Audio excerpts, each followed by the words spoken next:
Hello again, and welcome to another edition of the Florida Horse Podcast from Kaplan Media Studios, located here at the Florida Thoroughbred Breeders and Owners Association headquarters in Ocala, Florida, the horse capital of the world. Today we're going to look at Awesome Strong, the likely favorite in the $400,000 FTBOA Florida Sire Stakes in reality, to be run at Gulfstream Park on October the 1st. Later in the podcast, we'll be joined by Bill and Alex Childs of CSLR Racing Partnership, who own Awesome Strong, the undefeated son of first crop sire Awesome Slew, who stands at Ocala Stud. Before we bring in Alex and Bill, let's first look back on Awesome Strong winning his last race, the $200,000 FTBOA Florida Sire Stakes affirmed at Gulfstream on September the 3rd. We pick up the action, turning for home. Here's Gulfstream Park track announcer Peter Aiello with a call. This runs for you is back to third. Commandant is next. Bouncer did not go on. There's a quarter of a mile left to go. Awesome Strong tries to blow it wide open. Turbo will have none of that. He tries to take up the slack. Less than a quarter of a mile to come. Awesome Strong. He has the lead, but he's got work to do as Turbo is still charging at him. At the rail, that's Cajun Hope, who's now third, but Awesome Strong finding plenty. Turbo made a menacing move, but he has to settle for second. Awesome Strong under jockey Miguel Vasquez. They win the affirmed division by 2.5 lengths. And this morning we're joined by Bill Childs and Alex Childs from Fort Worth, Texas. Gentlemen, welcome to the Florida Horse Podcast. Glad to be here. Thank you. Bill, the first question for you, and question everybody wants to know, of course, how is Awesome Strong coming into the Florida Sire Stakes in reality? You know, he couldn't be training better. We think he's going to have the best race he's ever run. Alex, let me ask you a quick question here. When you purchased the horse after he broke his maiden, you decided to keep him with trainer Jorge Delgado. Tell us about that decision, which so far has worked out very well. It's worked out good. I mean, we, that was a new relationship.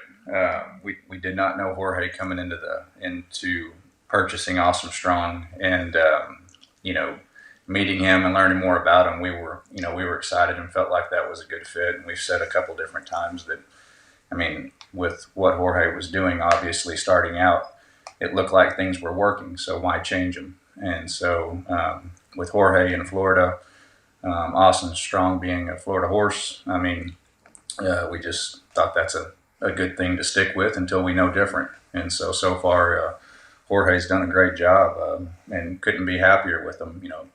Extremely transparent from what we can tell, and it's just been a great relationship so far. Dad, you can chime in if you think anything different. Or no, I agree. I told Alex in the beginning that there's no reason to go in there and try to reinvent the wheel. It's just he's doing good. Let's stick with it. Well, that kind of leads me to my next question, Bill. You both live in Texas, and yet you kept Awesome Strong here in Florida. Tell us why you kept him here at Gulfstream, and your thoughts about the Florida Sire Stakes specifically. That's one of the reasons that we felt like it was a good fit for a good purchase. Another reason we felt like it was good to leave him with Jorge, because he was there. He had the 3 races to run at. He was nominated for them. And just felt like that was a good place for him to be. Wouldn't have made any sense to haul him back here to Texas, and where he wouldn't have those opportunities. And we're excited about getting ready, being able to run in the breeders' races down there. I know it's a big deal for the Florida breeders, and it's a big deal for us. It's also a very big deal for Awesome Slew, the sire of this horse. He's a first crop sire who stands at Ocala Stud. How did that come into play when you were making the decision to purchase him? I looked at his pedigree, and I, of course, saw Awesome Slew, and I knew that he was a real gutsy, gritty runner. And he had done well. Looked at his mother. She'd already produced another stakes horse. So I knew that Awesome Strong wasn't an accident. He had the pedigree to prove that he could be a runner, and he certainly showed it in his maiden race. Talking about pedigree, let's talk a little bit about the extra distance in the in reality. It's a mile and a 16th. Of course, Awesome Slew won the Grade 3 Smarty Jones at a mile and a 16th as a 3-year-old. And Awesome Strong has a half-brother in Bad Debt, who was a multiple stakes winner around 2 turns. What are your thoughts on Awesome Strong going 2 turns, and how do you think he's going to handle that extra distance? Well, there again, I kind of have to go back to Jorge and Miguel and ask their opinion as well, which I've done, and they think he's going to handle it great. He's certainly got the pedigree for it. He's got the build for it. I just don't know of any reason why he shouldn't be able to run on out further than he's been. And Miguel thinks he's doing great. He's got him tuned up for that and been trying to extend him a little bit, and thinks he's in good shape for it. Now that he has these 3 strong races under his belt, what do you think is his greatest asset as a racehorse? I think it's his. You can tell this horse wants to win. He's got that. Some racehorses have it, some don't. And he's got that. He doesn't like to be challenged. He likes to be in front. He's got that kind of a gritty attitude, and it seems to be that's the same thing that his sire had. Now, although he won his last race by 3 rinks, coming down the stretch, he was drifting out a little bit. Do you attribute that mostly to just being young and still has a lot to learn? Well, that was my opinion. When I first looked at it, it concerned me a little bit. I talked to Jorge, who talked to Miguel, and he just said the horse came around the turn, and because of being a little bit green, he started going to the inside. And of course, you could tell where Miguel took hold of him and pulled him back over. But he also had switched sticks right about the time that he started to drift. And when he went back and straightened him up, well, he straightened up and went on.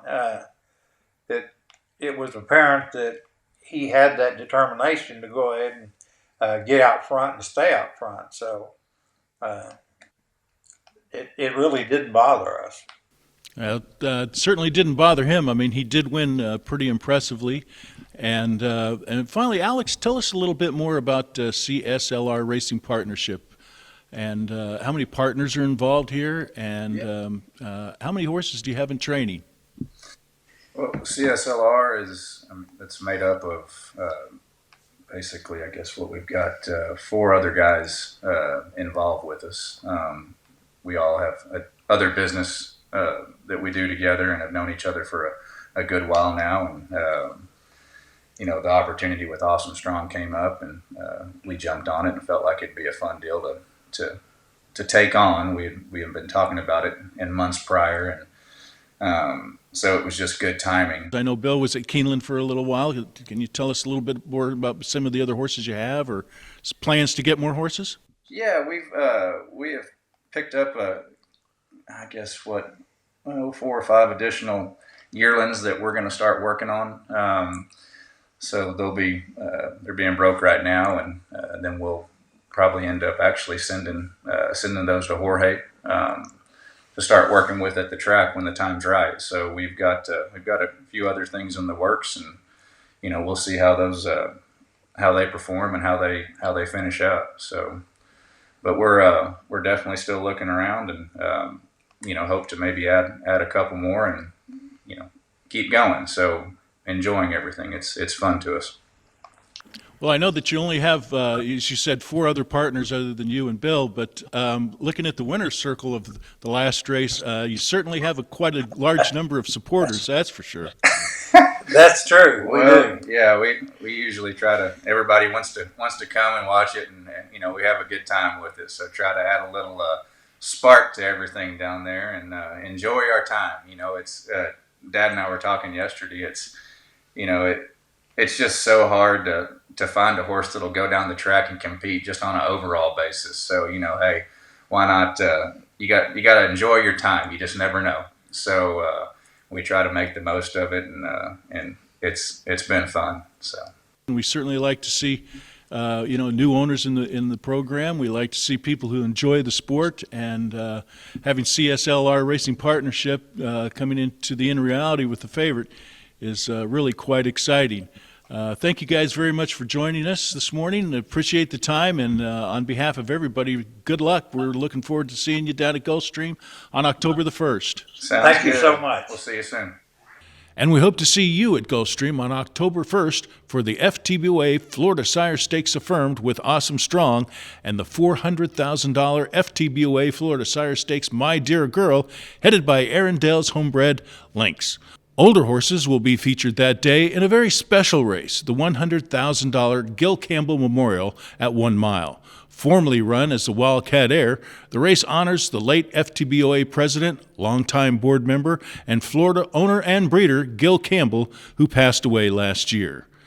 A reminder, you can catch all of the Florida Horse Podcast on the FTBOA YouTube channel and wherever you find your podcast. For everyone here at the Florida Thoroughbred Breeders and Owners Association, the Florida Horse, and Wire to Wire, so long everyone, and good luck at the races.